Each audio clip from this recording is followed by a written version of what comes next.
ভারত সীমান্তবর্তী বুড়িচং ও ব্রাহ্মণপাড়া উপজেলা নিয়ে গঠিত কুমিল্লা ৫ নির্বাচনী আসন। ৪,৭৬,০০০ ভোটারের এ আসনে এখন দিন-রাত প্রচারণায় ব্যস্ত সময় পার করছেন প্রার্থী ও তাদের কর্মী সমর্থকরা। বিলিয়ে দিতে চাই, ভালো মানুষের পক্ষে, ন্যায়ের পক্ষে মানুষ কাজ করতে চায়। বিএনপি মনোনীত ধানের শীষের প্রার্থী জসিমউদ্দিন বলছেন, দীর্ঘ ৩০ বছর ধরে এই জনপদের মানুষের জন্য কাজ করছেন তিনি। দলমত নির্বিশেষে জনগণ তাকেই নির্বাচিত করবেন বলে আশাবাদ ব্যক্ত করেন তিনি। ভবিষ্যৎ হোক নিরাপদ, বিনিয়োগ হোক বিশ্বস্ত, আর আমার পছন্দ সল্ট বে। ওয়েলকাম টু সল্ট বে।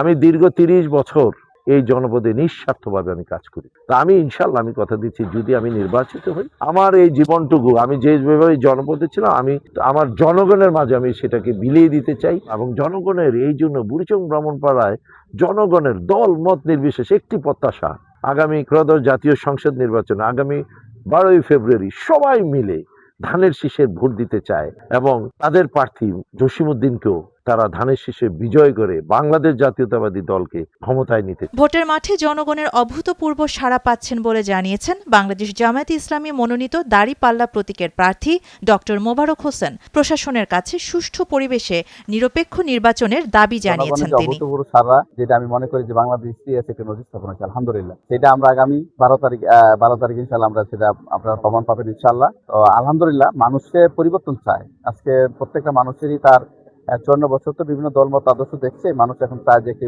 পরিবর্তন, ভালো মানুষের পক্ষে, ন্যায়ের পক্ষে মানুষ কাজ করতে চায়।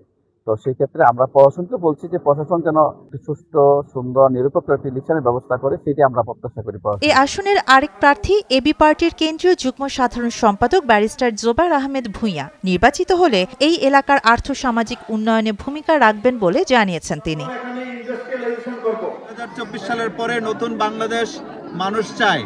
এই নতুন বাংলাদেশের সামনে যদি কেউ দাঁড়াতে চায়, সে খড়কুটার মতো উড়ে যাবে।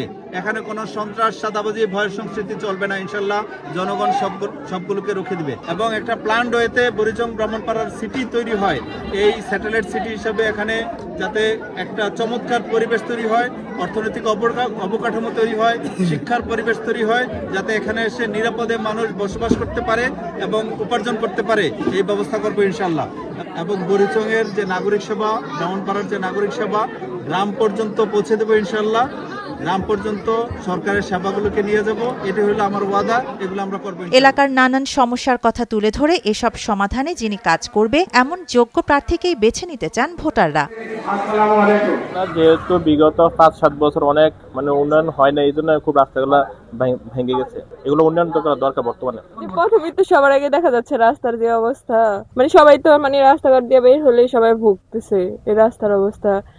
কেউ ঠিক করতেছে না, এটা মেরামত করতেছে না। আমাদের এখানে কলেজ আছে, কলেজ ঠিকমতো চলে না। এখানে মাদ্রাসা আছে, মাদ্রাসাও ঠিকমতো চলে না। এতিমখানা আছে, এতিমখানাও আমাদের ভালো পরিবেশের দরকার। ছেলেমেয়েরা লেখাপড়া করে তারাও যাতে ভালো একটা বাসস্থান হইতে পারে, সেই ব্যবস্থা করার দরকার। সুন্দর পরিবেশে যাইয়া সবাইকে নিয়ে ভোট কেন্দ্রে যাব, আমরা ভোট দেব ইনশাল্লাহ। আমরা একটা ফেয়ার একটা নির্বাচন চাই। জনগণ দীর্ঘদিনের আশা আকাঙ্ক্ষা এমন। এই 3 জন ছাড়া আরো 7 জন প্রার্থী এই আসনে ভোটারদের সমর্থন আদায়ে মাঠ চষে বেড়াচ্ছেন। শাহানা জাহান, নয়াদিগন্ত।